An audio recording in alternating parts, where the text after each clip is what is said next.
What if we come up with some kind of contest? Okay, so in reality, I don't really mean Season 2.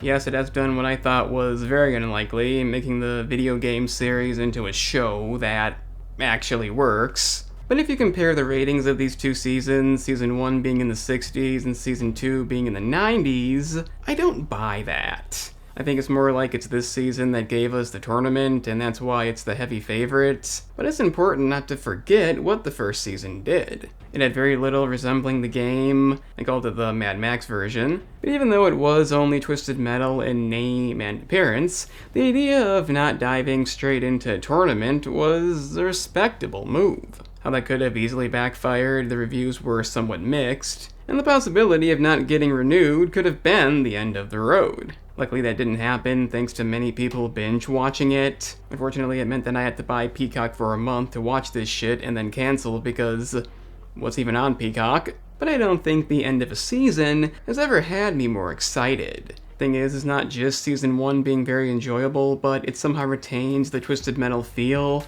Despite not having that many elements or even much car combat, it does. And I know a lot of people won't see eye to eye here, but I don't exactly see this as a huge improvement. What the fuck? More like the necessary continuation, showing us that a tournament was possible, Calypso and all. But to say it's way better than Season 1, I kind of enjoy them equally. Sure, it has more car combat, but oddly enough, not too much more. CGI is only used when it's needed. That's gonna limit the action. Stuff like side characters from the game are very common in Season 1. It's not just Season 2 to have that. References, Easter eggs, quite prevalent in both seasons. So to say Season 2 is way better because it has a tournament, I think it's more like the right thing to say. Just to be clear, I don't dislike this season, it has issues, which we'll get into, but so did Season 1, and that's why they're both on par. I have complaints, and you will hear them. Nobody should expect perfection, and considering the length this video may get to, I'm gonna assume you know the story. Like any second season, the episode count must go up. Good thing it's not the Walking Dead standard, so let's get into Twisted Metal Season 2. The show actually opens with Raven's backstory, which honestly makes sense, and as many predicted back in Season 1 when Kelly's name popped up, she does end up being the main catalyst. She falls into a coma, which becomes the reason Raven needs John to win, but it's not the best twist on a character. Both seasons did a great job reinventing characters from the game. Usually it works, Agent Stone being one of the best examples, but Raven is more on the weaker side. Here, she and Kelly are pranking someone, not exactly victims, and the accident that puts Kelly in a coma is entirely their fault. In the game, Kelly was basically murdered for being different, as in goths. It's kind of like when they wanted Johnny Cash to change the lyrics from Stone to Home in Sunday Morning Coming Down. It's a big step down in impact. And given they are, of course, lesbians in this version, it's not they don't make it into a hate-based thing. Not that we need that, but a bit of a less impactful setup. I know she's not meant to be relatable here, unlike in the games, she's the antagonist, so it's not a deal breaker, but I still wouldn't call her the best twist on a character. Honestly, I think Agent Stone was the stronger antagonist. You probably also noticed the cast change, Neve Campbell being replaced by Patty Cunningham, and despite what the show might claim, we know it came down to money. Campbell even hinted at this, she wasn't a huge part of Season 1, but to their credit, they do give an in-universe reason. Downtown Raven? Yeah. Everyone loves her. Now, do I believe it was always the plan? Maybe, but possibly not. That's like saying Rockstar planned for John Marston not to swim, or the cutscenes in Max Payne 3 being anything but loading screens. Yes, they claim that was on purpose. They're kind of assholes. That said, it's a clever workaround, so I don't mind. Comedy-wise, I think Season 2 is better. Season 1 was a bit too obsessed with the jokes. A lot didn't land. Here, John Doe, Anthony Mackie, is more subdued. Not completely, but enough. Some jokes are not brand new.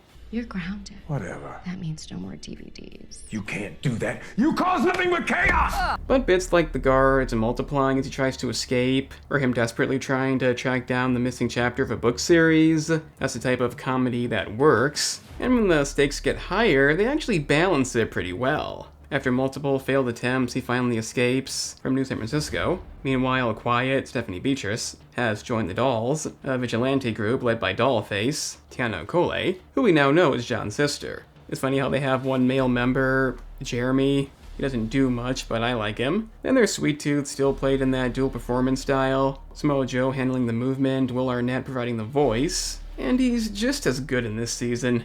Big Baby? Who's Big Baby? The vendor I bought this from was a learned man. Not a chance he would lie to me. But on the other hand, that was a very chaotic move. And what are we, if not agents of chaos? I'm a talent. Like I said in season 1, it's such a great way to update that character. Still mentally unhinged, but not a mindless killer. His obsession with popularity continues, and that fits in great with the season having a tournament. He's mad about being mistaken for other killers. Oddly enough, they bring in a brand new killer called Big Baby, complete with a flail made from an umbilical cord. Yet the Trash Man only gets a mention. A character from Twisted Metal 4, if you don't know. I wouldn't blame you, but I'm okay with this. Not that I dislike the idea. A number of them appeared in season 1, and I appreciate that. But I also like the idea of creating something new, and Big Baby is unique enough to justify it. This is one of the best things about the show, the balance between old and new. Very few things are direct imitations, some aren't even close. But why tell the same story? Why recreate the game? It's a difficult balance a lot of adaptations get wrong, and here I say they nail it. That's why I'm excited for Zach Cregger's new Resident Evil movie, because it's not just gonna rehash the games. That and he's a real damn good director. But if you're a fan of Twisted Metal, you're really gonna like what they do here, and if you know nothing about it, it's not ruining any of the games. And that's the beauty of this. For example, Sweet Tooth briefly considers starting his own tournament, just to become the most infamous killer. Probably a Twisted Metal 4 nod. It goes nowhere, but still a fun detail. If there's one thing that felt kinda lazy, it's Stu, Mike Mitchell, never really explaining why he's again with Sweet Tooth. He kind of hints at it, but it's still questionable. Last season he tried to escape, Sweet Tooth killed Mike, yet he still seems to genuinely like him. I guess the answer is Stu's a coward, but I would have liked something else there. Like I said, it's a good first episode, not perfect, but I think Lipso's announcement is. Assassins, mercenaries, vigilantes, joyriders, all are welcome. If you're a fan of the series, this should get you beyond excited. My only nitpick is, I would have liked to have seen more contestants here. You'll probably notice Goggle Eyes, or Vermin they went with, of all choices. Not a character I was begging to see, let alone highlighted early, but again, just a nitpick. John and Quiet eventually reunite under explosive circumstances. I'm probably not going to get into every game reference, but obviously TM2 case near the beginning. And the way Raven uses voodoo dolls, but they're really just the guards, I do like that.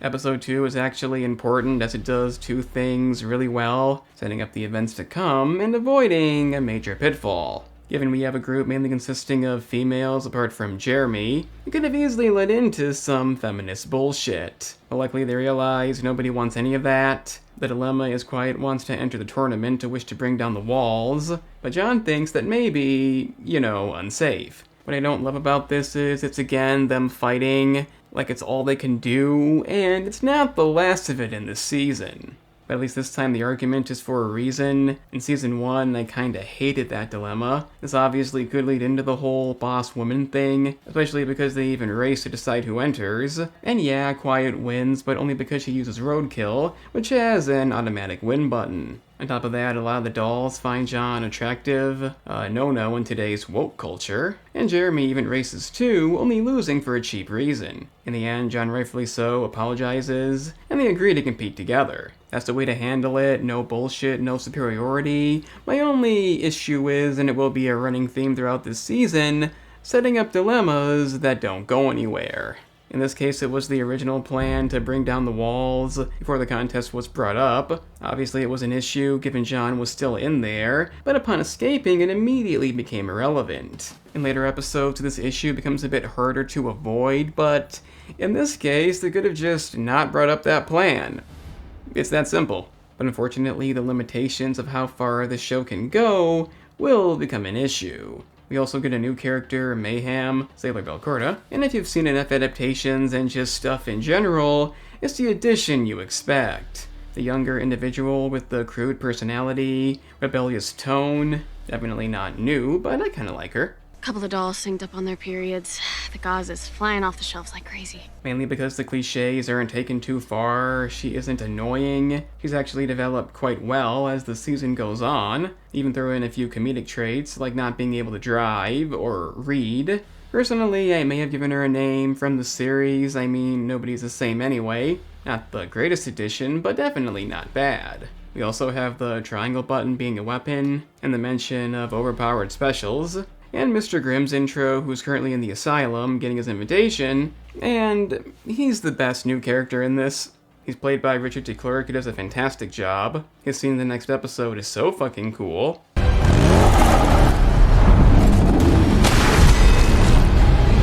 They even make him the combination of a few games. His vehicle is Reaper, he has a dead father, and they kept in the part about him stealing souls.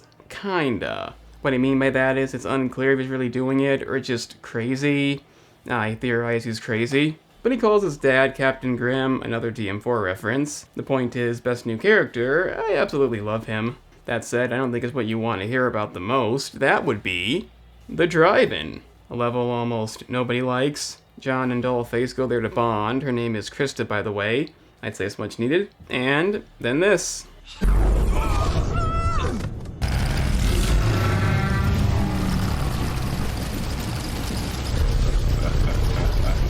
Yes, we finally have Axel, and it's great. Played by Michael James Shaw. His intro is, again, amazing. I love the way he looks. They actually built that thing. It's real. And I really, really love how they address the obvious weakness. Those perfectly formed pectorials are basically bullseyes. Watch this.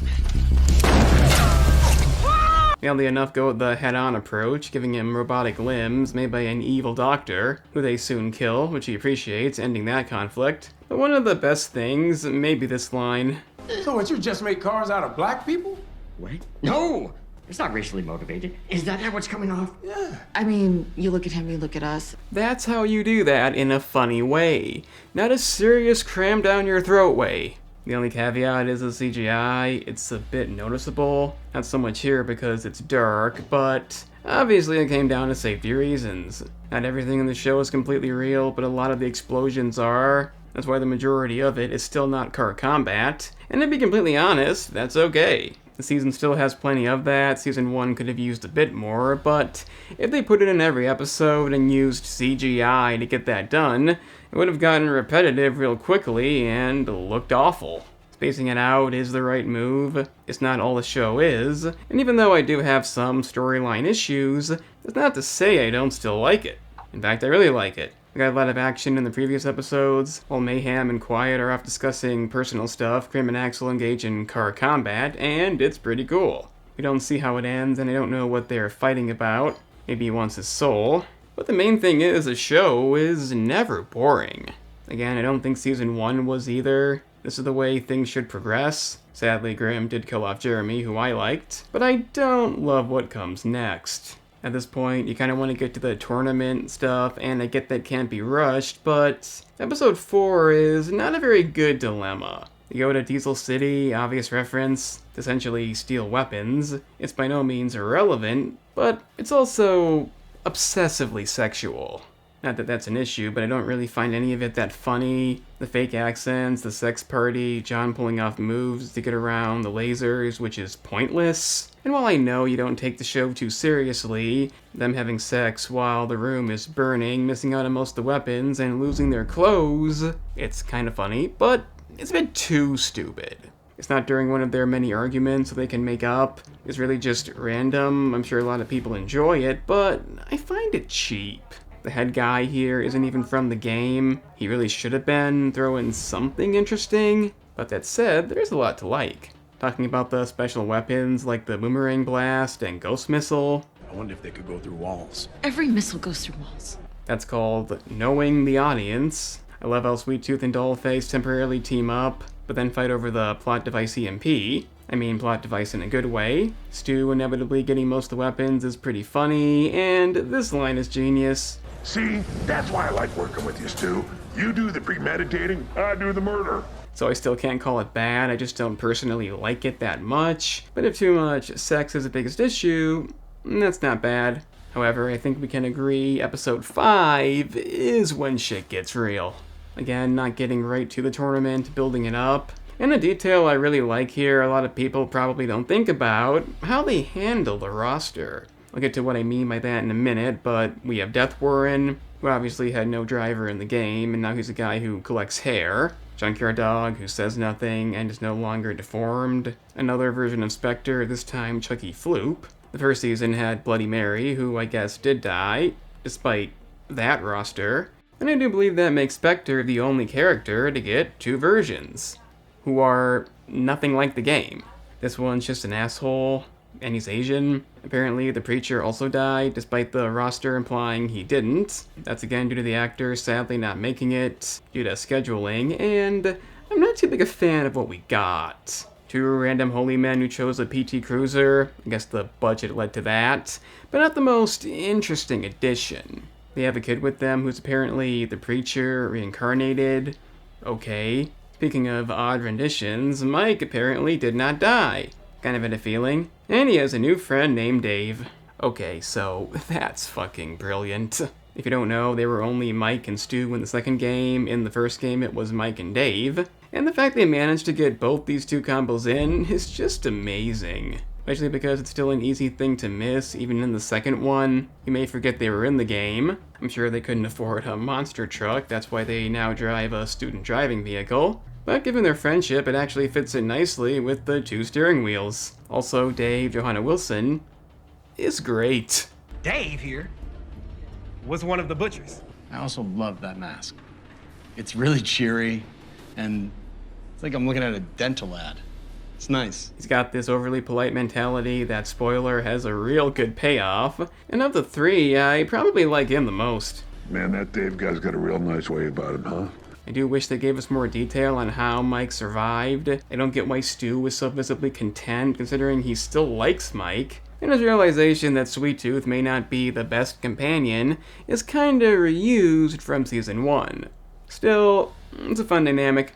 We find out Sweet Tooth and Grim have a rivalry for an unknown reason, and it's another completely new but welcome idea.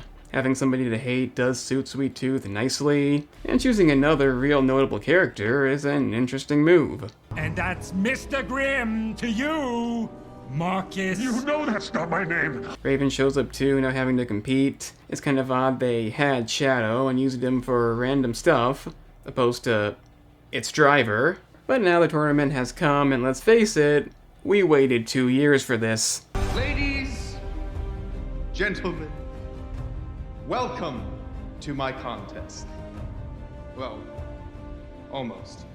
Okay, I'll say it. Calypso was played brilliantly by Anthony Carrigan. He does sound more like the older versions from Head On in 2012, and not the best games. But the thing is, like anything else in this show, it's not a direct imitation. He puts a whole new spin on it, he's charismatic, yet still quite evil. Even his laugh kinda grows on you. And for a TV series that has to be a bit more in-depth, he's just about perfect. Prepare for battle in 10, 9. If one thing beyond anything else excites me for future seasons, it's seeing more of him. Well, that and car combat, and obviously it's not just going to be vehicles fighting, there's going to be an objective, and in this case, the qualifier is to get to the end with the package. I don't mind that. You can't expect it to be like the game, that probably wouldn't work. And the music, fucking Rob Zombie's Dracula, may be the best moment so far. I wish it could be shown with the music, but it's not the only thing they got right. First off, the combat looks great. Like season 1, you can't stop watching. It's high-octane goodness. And to the surprise of many, it's not just nobodies who get eliminated. I mean, they do, but so does Death Warren and Junkyard. I'll admit it's kind of sad to see them go so soon, but that's perfectly okay. If they really just had the nobodies die, that'd be stupid. This feels more realistic. And even though we know not many will live, most of the deaths are still very shocking, and I love that. It's partly because they can die early. Aside from the leads, nobody's immune to that. And if a death contest can continuously throw you off and deliver unexpected death, that's the definition of a job well done. Almost nobody is safe, and that's the way it should be. Their plan to stop Mayhem from competing failed, as they killed somebody immediately, giving her a new vehicle. It leads to a bad scenario in which they have to go back and save her. Chucky Floop is kind of her rival. The next episode sees that whole EMP plot device thing failing, and...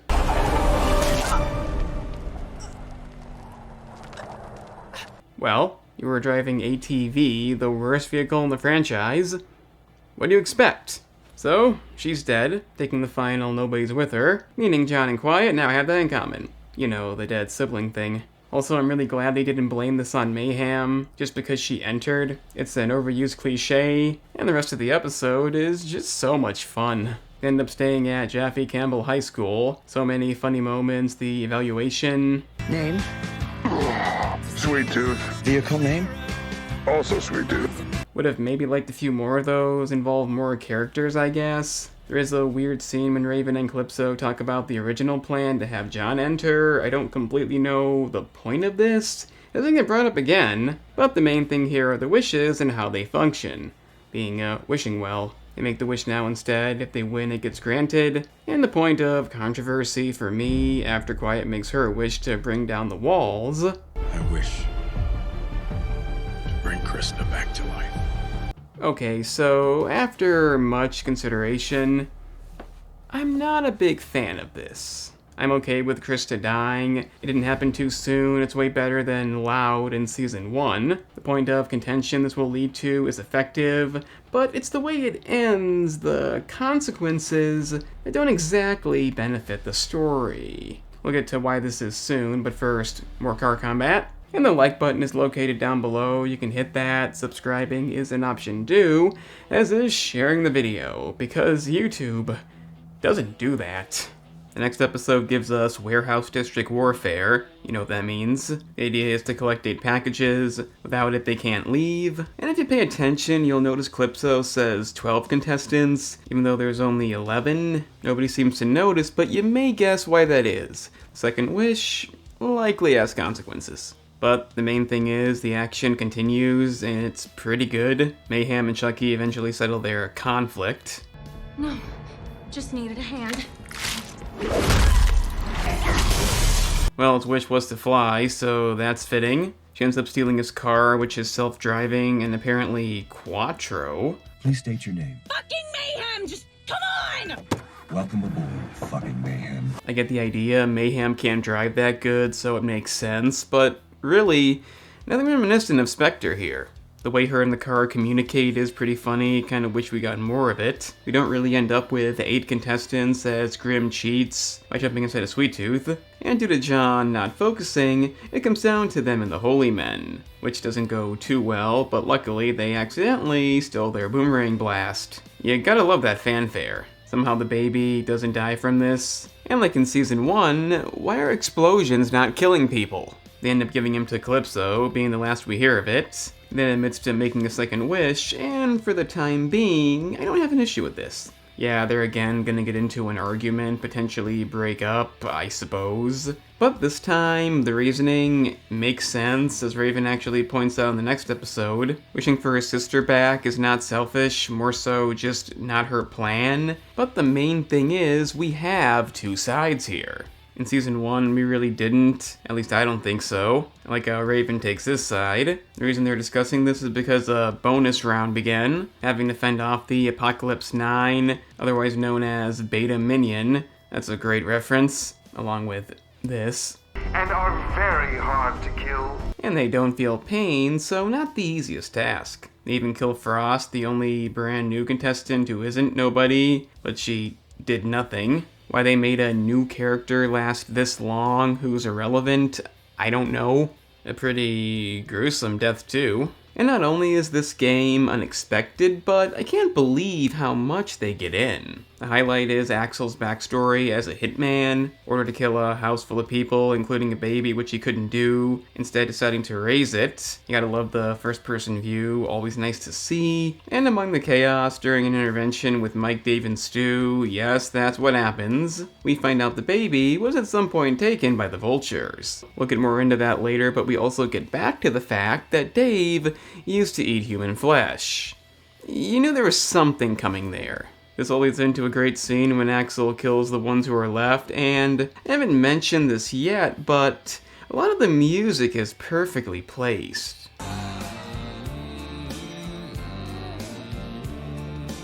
That fits perfectly, could not be better, and the fact that Mr. Grimm and Sweet Tooth spend most of the episode doing nothing is also kind of funny. It makes sense that Sweet Tooth would kill them too easily, so I can't complain about that. John and Quiet make up again, and try to get the wish undone. Obviously, if they succeeded, this would all be completely pointless. Luckily, it isn't. I mean, Calypso says it is, but we know he's lying. And it does explain why he previously said 12 contestants. It's another episode without car combat, instead a prom setting, and... It's all happening! It's all happening! Yeah, it's great.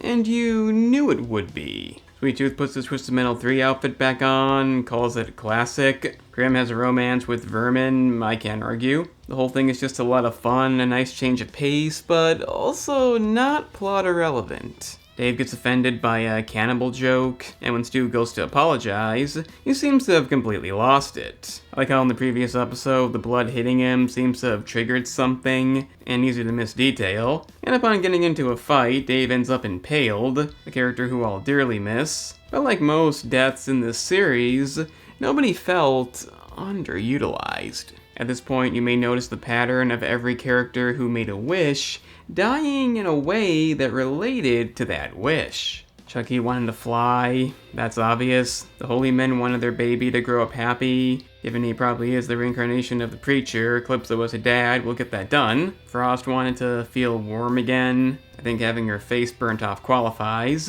And Dave let Mike have the wish, a wish we never know about, him and Grimm being the only ones. But Dave's reasoning was not wanting to be in the hook for it. Obviously not traditional twist, more like references, but the fact that they took the time to do this shows how much care was put in. I like how Chucky had the most obvious death, the rest you have to think about. It's never truly revealed, and that's the way it should be. Also, we find out Mayhem is the baby Axel saved. Can't say I saw that coming, but even more shocking. No, you can't! On a bet? No. Well, now shit got serious. And right when I thought it was just a normal dance, we now have what I call the lightning round, because there's lightning. Highly imaginative, incredibly inventive. And this is when the dilemma of John making the second wish, and even the fact that Mayhem is competing separately, becomes an issue. The idea here is everybody has a designated target. If they kill that target, they pass, but they don't have to. Half of them get to leave, so waiting it out is an option. So even though Quiet is given Mayhem as a target, it doesn't really matter. She doesn't have to kill her, and killing isn't even mandatory. Instead, Raven takes her out, but she doesn't die, still gets eliminated, ending that dilemma. The fact that you don't have to kill your opponent completely ruins this. You could just shoot out her tire, same deal, but for some reason, they try to keep this going. Again, John and Quiet are separated, one's in a replica of Roadkill, but it doesn't matter. Nobody has to die, and they really shouldn't act like they do. I get they can't really kill each other, it would end the show. It's not season 1 of Squid Game, but maybe just don't create the fake drama. Don't pretend a Twisted Metal is gonna be that deep, because it isn't. And that's why I'm not a fan of John's second wish, because this is what it leads to. Also, Vermin is blown up, again not killing her. The lightning does that. Given she wanted to exterminate humans, let bugs take over, I suppose that fits. But keep in mind, she's not eliminated until she gets struck by lightning. Your vehicle exploding doesn't cut it, you have to die, but some reason, Mayhem is eliminated immediately. You see what I'm getting at here. You know it's too bad because I just realized Quattro is kind of funny. System rebooting. Hello, where can I drive you today? Luckily, Axel's given more care. He says, Axel power! And the way he gets eliminated to save Mayhem is again a genius way to develop the character. The relation to her may be new, but his wish to be free of his robotic arms is quite relevant due to the lightning fusing him to the machine, meaning he no longer needs them. Essentially becoming the Axel who's trapped, like the older games. Not sure why he's eliminated, he's not dead. But the way they handle this, turning him back into the classic character, is so unexpected, and like Calypso, I can't wait to see where this goes. Also, Mayhem's wish was to have a family. I think we know where that's going. And you may notice Grim, Stu, Mike, and Sweet Tooth are not in this round, and I'm a bit mixed on that. It's because they're on trial for Stu supposedly killing Dave, in which he is acquitted, proving he didn't cause it. But the fact that Grim is here because of Harold is so fucking great. I can't even explain how funny that is. It's too bad he can't be in the round because of it, but this may be worth it. There is no way that Harold did any of these things. It didn't do anything. I find you guilty. He's punished by losing his souls, which may not even exist based on the scene. Yeah, it does mean they both skip 2 rounds in a row, kind of odd, but I think the reasoning is to have more contestants in the finale. Speaking of that, Mayhem must still go through the stages of being that kind of character. She overhears John and Quiet talking about her not competing with them, leading her to leave, but the next episode has her being brought back, invited to watch the final round with Calypso, and we know where that's going too. I mean, she could become bad and join him, but nah. Apparently Grim and Sweet Tooth's rival is about popularity, back in the asylum. I suppose that fits. And they even have the final take place on Christmas, opposed to Christmas Eve. Whatever. Stu opts to ride with Mike instead, in which Sweet Tooth actually understands, and the final game is simply Last Man Left Standing, or Last Functioning Vehicle. Despite that, they still act like it's an issue. Kinda. Mike is killed pretty quickly this time, for real. Sweet Tooth is oddly immobilized, and Calypso is not happy with Raven using cheat codes. Even though that's technically the shield, not a cheat code, if you put in the invulnerability cheat, you don't turn blue. Big mistake there. So he shuts it off, and the boomerang blast again does her in. Like always, explosions don't kill you, at least not immediately, but she does see a vision of Kelly, so wish granted. They then take out Reaper, similar to Agent Stone in Season 1, and if you don't love the Sweet Tooth and Mr. Grimm showdown, you are mentally impaired. I goes far to say if you're a Sydney Sweeney hater, you're less mentally impaired. I mean, you still are, but it's 2 legends dueling with their iconic weapons. The machete versus the sickle. It's the ultimate payoff. It may be about popularity, but who gives a shit? It's fucking rad. Grimm is my favorite new character in the season, and the way he goes out, fucking amazing.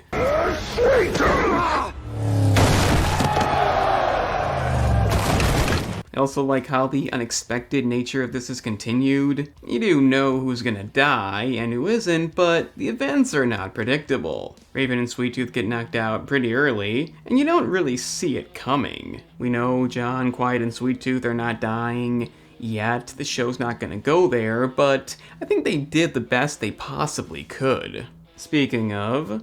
What's a final round without a final boss? Yes, they bring back Minion, the most iconic boss in the series, who was abandoned by the series after Black, replaced with Cousin Eddie. Unfortunately, I don't really get this. Do I want to complain about Minion's return? No, but he has no tank for understandable reasons. The budget, he kinda looks dumb. There is actual plot relevancy, I'll get to that, but here he's seemingly unkillable, and I don't get the point of that either. But I'm starting to think Calypso might not want anybody to win this tournament. That may be an inside joke too, because of all the really hard final bosses. It would essentially mean no winner, but in this case he does take out John. Quiet sacrifices her roadkill to take out Minion, so yeah, no winner. Until Stu, of course, still in it, having the second steering wheel, claims victory, which is hilarious. Mayhem realizes Calypso is no good and leaves.